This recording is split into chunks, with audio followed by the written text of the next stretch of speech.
Brand Kush 9MG TV. Let's go in. Let's talk to them. We talking to the Zoowapians of religion, the religionists that worship men, right? Let's talk about it. I got some information up from the Introductions to the Nature of Nature, written by the student of Dr. Malachi Z. York, Afro Unu. And we got some questions for the Noonebu's, the worshipers of Afro Unu. We got some questions to answer. Questions. Sabaism. Pantheism. Can we get the Noonebu's to explain this correctly, right? We're talking about the Garden of Eden, okay? What is a priest and who is a true liberator, right? And was Dr. Malachi Z. York on point when he brought his teachings? Let's go in. We're going with the top paragraph. It says, Adam did participate with Eve in the carnal knowledge of the tree of good and evil. Okay, this is talking about the Garden of Eden. And in the Garden of Eden, there are two gods, and there is Adam and Eve. One of the gods is called the serpent. The other god is Yahweh Elohim, based on the scriptures. It says, which they were forbidden by the celibacy commandments of the sun god REHARAKTI. Okay, so Noonebu's, Zoonebu's, in truth, who is the sun god REHARAKTI? Can we get an explanation on this? Since you guys are true followers of Afro Unu, and you say you have the strongest brain newts out there.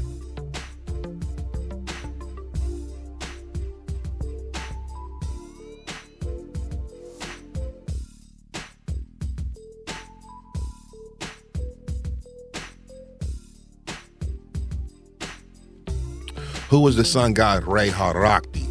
Then it goes in to say, King Amenubi, who was the reincarnation of the god REHARAKTI, knew what had occurred by spirit and mental telepathy, as well as having been told, and he did visit the temples of Ptah, the father of all, for verification and confirmation.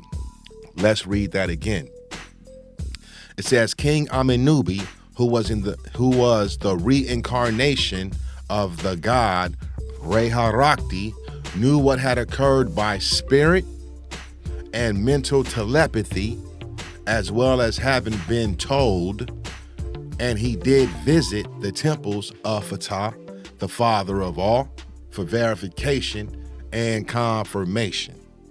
King Amenubi and many of his Sabaist helpers were members of the Ethiopian race. Okay, these pantheists and these Sabaist helpers were members of the Ethiopian race. Okay, they weren't members of the Phoenician race. They weren't members of the Indian race. And it says, let it be remembered. All right, let's continue on. Listen to reason.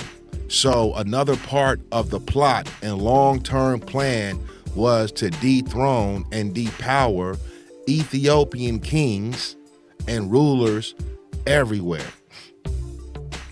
However, King Amenubi Ptahharakti ordered his military guards to exile Adam and Eve from the Garden of Eden, Africa, and Asia to the now Greek Aegean Islands in the Mediterranean Sea, where the dissident nuns became pregnant with Cain, their firstborn. When Adam and Eve violated sun god's celibate laws, they are said to have sinned or committed sin, meaning they did the will of the moon god, whose name was Sin. The rebel priests and nuns were banished to the Aegean Islands, where they gave birth to their firstborn offspring, known as Cain. Cain was not one person, but a group of albinos who were the beginning of the Caucasian race, okay? And this happened 6,000 years ago, or 4004 BC, based on the introductions to the nature of nature, okay?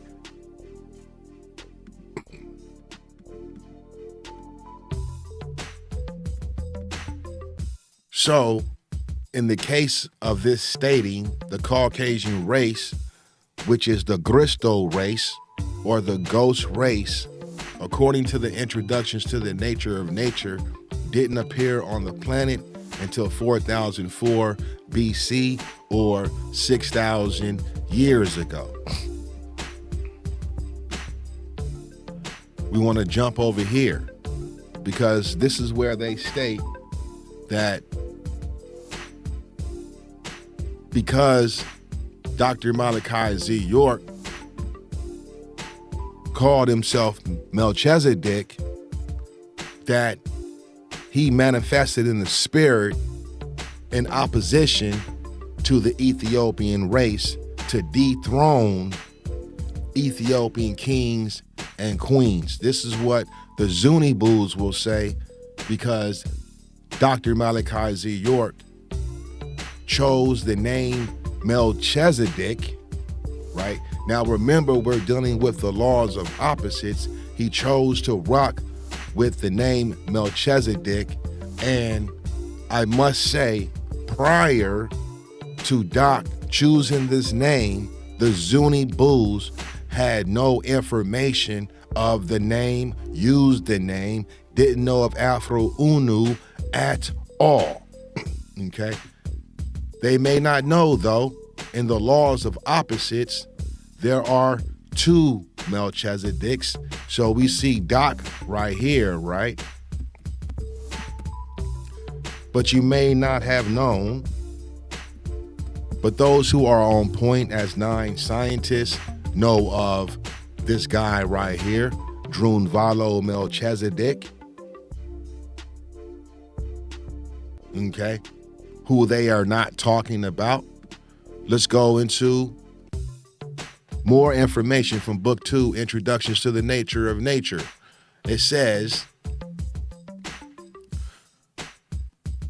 that Cheops, Khufu, let these nuns and priests, right, into Egypt after they were kicked out to the Aegean Islands and then sent northward to Europe. The letter J, as in Jew, gu, is interchangeable with the letter G, as in Greek. To put it another way, Caucasian Jews were originally Caucasian Greeks who became Caucasian Gabrus, practitioners of sun culture, okay? And what is the sun culture at this time? It's Sabaism and pantheism, right? Before they became religious Jews and organizers of their own moon culture called Judaism. The conspiracy to dethrone and depower kings and rulers of Africa and Ethiopian race descent continued with Melchizedek and his general called Abraham, mentioned in the Old Testament of the Caucasian Bible.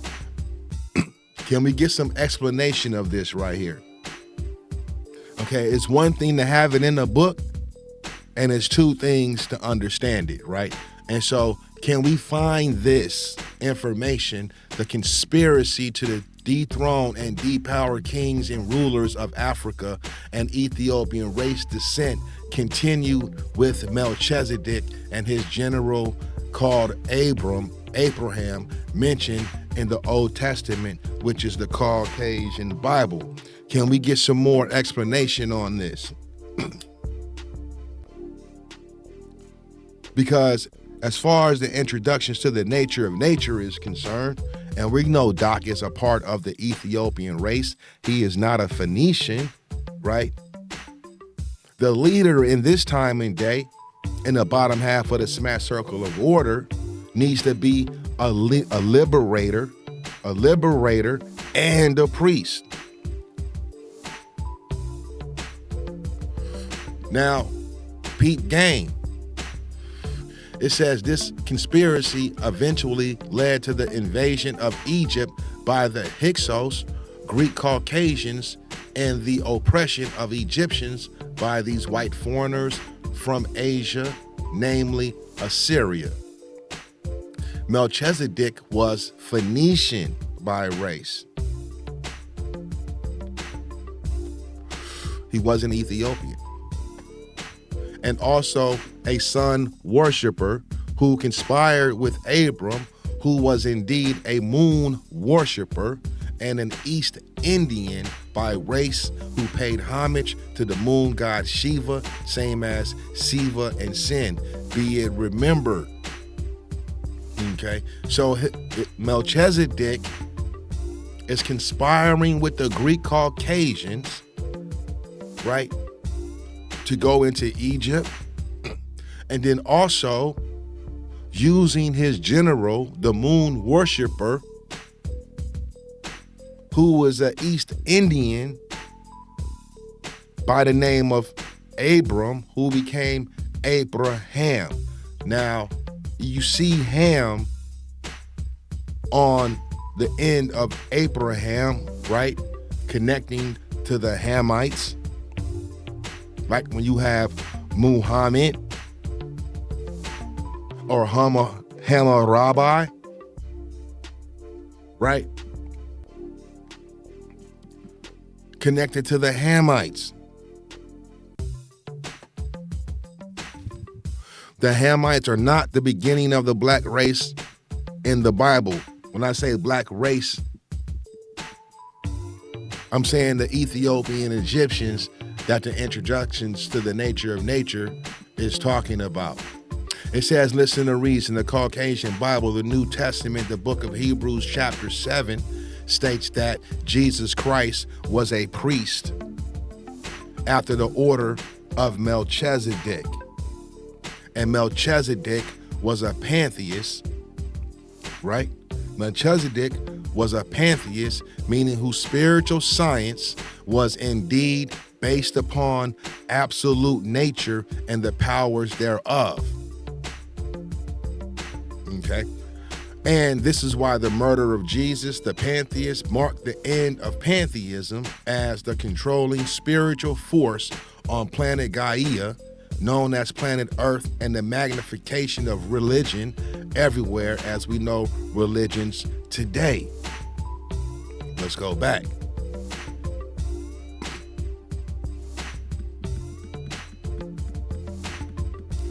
King Amenubi, who was the reincarnation of the god REHARAKTI, knew what occurred by spirit and mental telepathy, as well as having been told, and he did visit the temples of Ptah. Is pantheism going on at this time, or Sabaism? The father of all, for verification and confirmation, King Amenubi and many of his Sabaist helpers were members of the Ethiopian race. Let me go up just a little bit, because I want to see if there's more on Sabaism. Listen to reason. Let's take a look at the setting of the Garden of Eden, Africa, and Asia 6,000 years ago. Pantheism, including Sabaism, was the ruling spiritual science. Okay.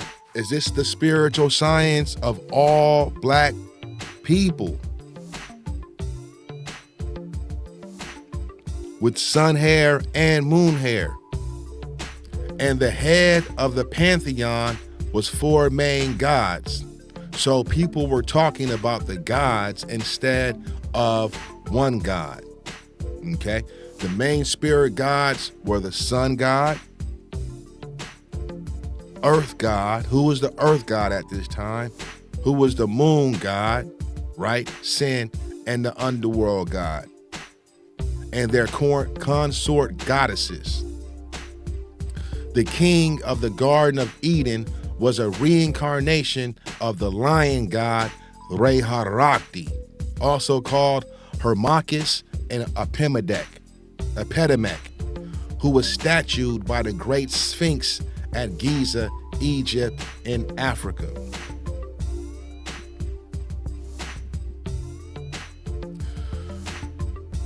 Some leading adherents, like priests and nuns of King Amenubi, who are the priests and nuns of King Amenubi, the reincarnation of the sun god REHARAKTI, were required to maintain celibacy, abstinence from marriage and sexual pleasures, similar to that of Roman Catholic priests and nuns of today at this writing. Abstinence from sexual pleasures for the sake of morality and public well-being. Let it be remembered always and be known. Where can we find some background information on this? It's in the 9 ball, okay? But where else can we find this information? Let's go here.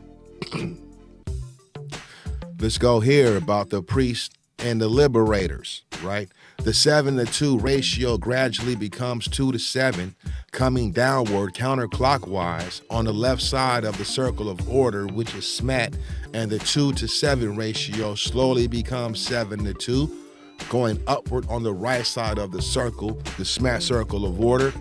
In the top half of the circle, the people, gods, and goddesses have a natural born leader from each origin group. Okay, that's the pygmy gods and goddesses spoken about on the right side of the SMAT circle of order, but they do not need any priest because everyone naturally knows right from wrong and adheres to right. But in the bottom half of the same circle, the natural leader needs to be a priest. He needs to be a priest. It didn't say liberator. It said he needs to be a priest first, as well as a leader or a liberator. Because the people have to constantly be reminded what's right from wrong, be reminded what right from wrong is, and persuaded to do what's right. And this is why there was an odd person, number 27, among the number 27 origin groups of the Phoenicians, of the Indians and the Mongolian races. They had to be controlled back in the day. What is the introductions to the nature of nature state about these original races is that they were ape-like. They had ape habits. And they had hair all over their bodies. And they were taught by the Ethiopian races.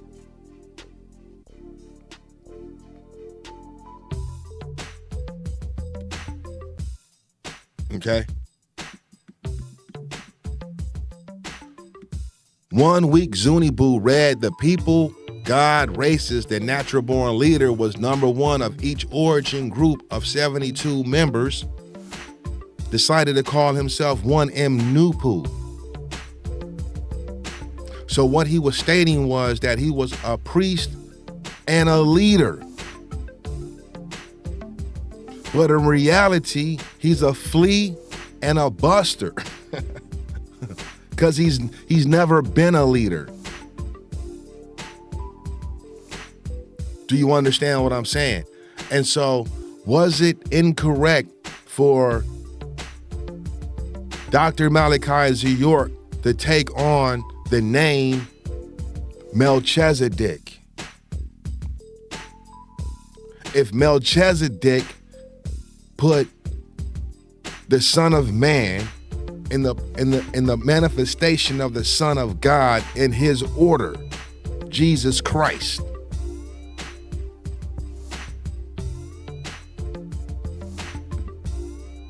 y'all don't bring up this Melchizedek and the flower of life. What is his purpose on the planet? Because he also has the name of Melchizedek in the Bible that put Jesus Christ in the order, the ancient mystic order of Melchizedek.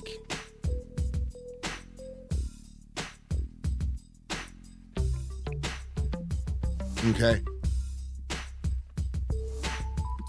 When was Afro-Unu ever a priest? When did he come outside as a liberator? Together. You know why? Because all we got is us. I constantly try to keep in touch. I know 2 brothers from the temple, and we've had meetings and conversations and stuff. Don't get into conversations. You know why? Because neither one of y'all are equipped to solve the problem. You're too young in the doctrine yet to really understand what's happening. And y'all can end up enemies because you want to be right, because you know how we are. We love to be right. We be right when we know we're wrong. Stand there, walk by, I know I'm right. I know I was right anyway. No, you're wrong. Black people love to be right. And it's not worth it at this day and time.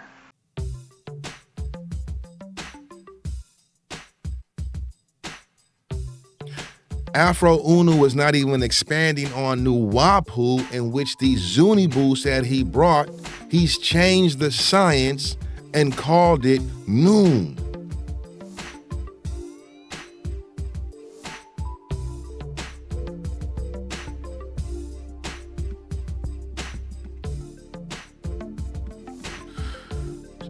So the question is, can the Garden of Eden be explained by these Zoonebus, by these Zoowapians, by these Zoopoos?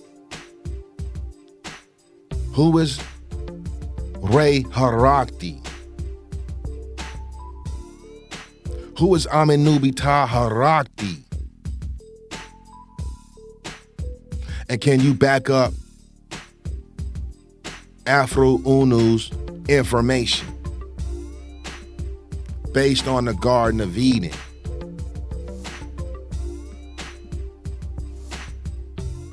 Okay. Where is this information coming from? Adam of the Garden of Eden was not one man, but a group of Phoenician and East Indian priests.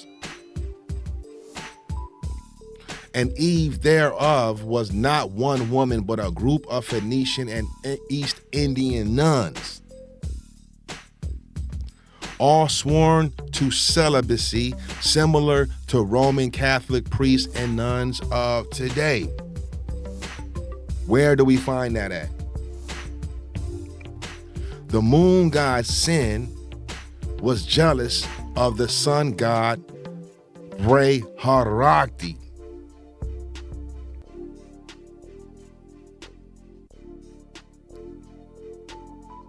Because REHARAKTI was getting most of the attention, honor, and pleasure required by the gods and goddesses from human beings. It is so that the Phoenician priests and nuns represented the sun god. So they were under REHARAKTI. Okay.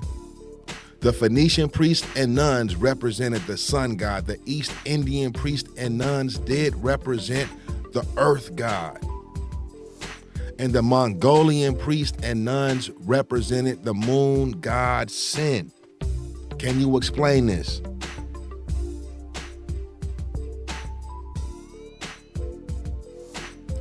And remember, it was time for the moon cycle, the last stage of evolution, to begin. So what happened with Adam and Eve was just a act in the program to get the moon cycle started on its negative way. Let it be remembered well.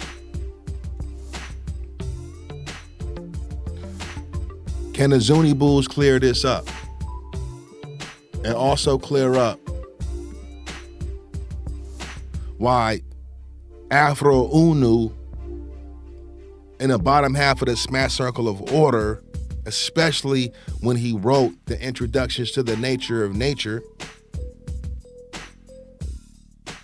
what priesthood did he bring?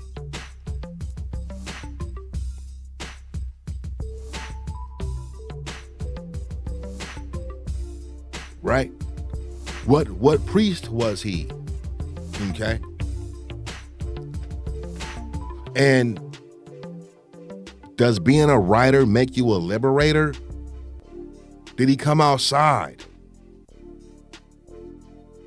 Did he come outside and face the people? Did he come outside and teach? See, that's why y'all worshipers. Because y'all not standing under the man. Y'all worshiping his spirit.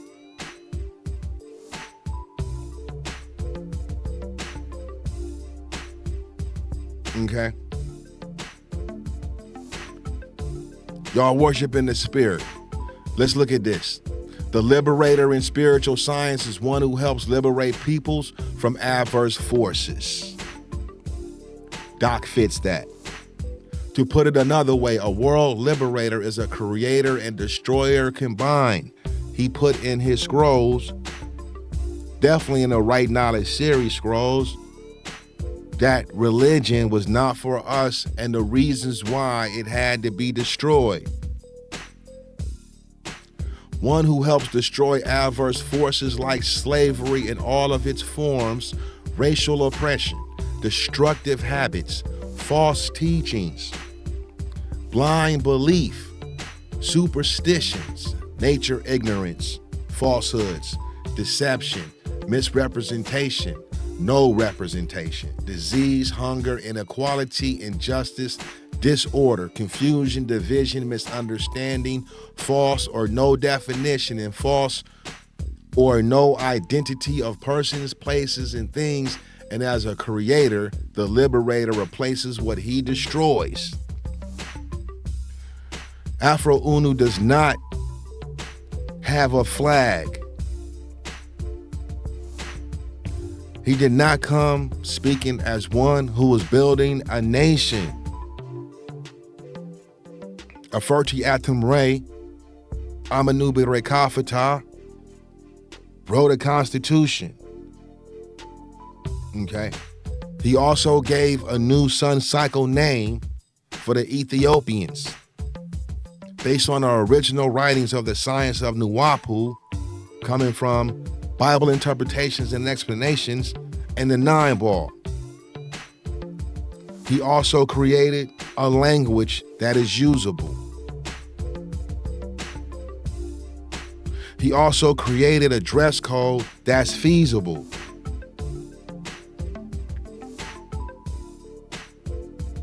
Right? In the introductions to the nature of nature, Afro Unu didn't do it. He asked you to do it.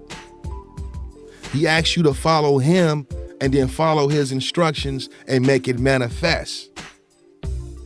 And Dr. Malachi Z. York was and still is the example of the manifestation.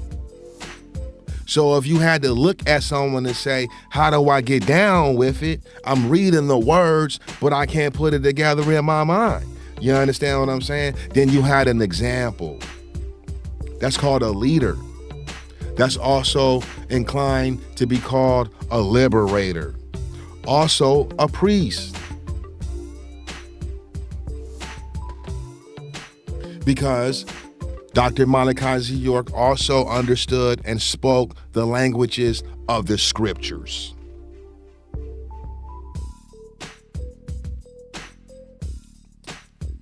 The cycle of Savior has passed. I came giving you what you wanted so you will learn to want what I had to give. We know when Doc came out teaching first, he was teaching NOOwauPOO. That's what he said. And then he took on the priestly path. According to the laws and cycles of omniscient nature, not according to your opinions. The Savior was Logos. Okay, this is Greek. And I don't believe this word is being used in NOOwauPOO. It might be in the Holy Tablets. The second emanation of the one supreme being and the liberator is Nous. Nous is not used in the 9-ball or the BIAE. The first emanation of the one eternal supreme being. The liberator is Nous. So what's great today, we got etymology of words. I put words, etymology of Nous.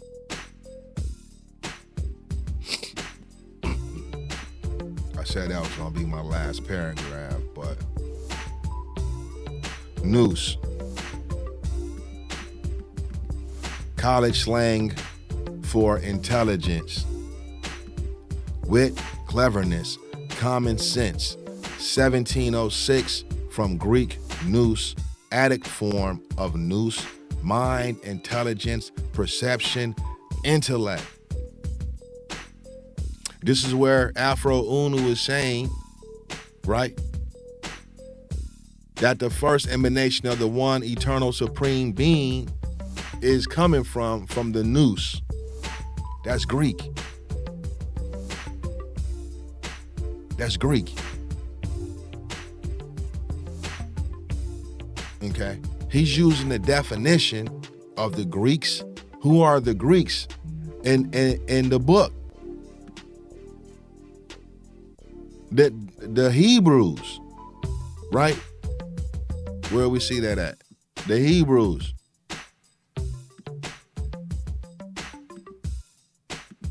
The Hyksos, the Greek Caucasians. The Caucasian Hebrews, that's the Greeks, the Caucasian Greeks. That's where he's pulling from. When he says the first emanation is NOOwauPOO and then Nous, which was taken in English and philosophy in the 1670s as the perceptive and intelligent faculty. The Greek word is of uncertain origin. They don't even know where it came from. The nous is translated as mind, okay, from Pythagoras, Plato, and Plotinus.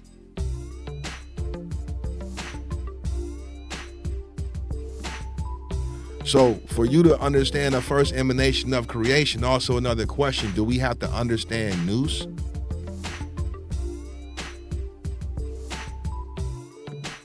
Let's see if the Zoonibus can clarify and give clarity to this information here.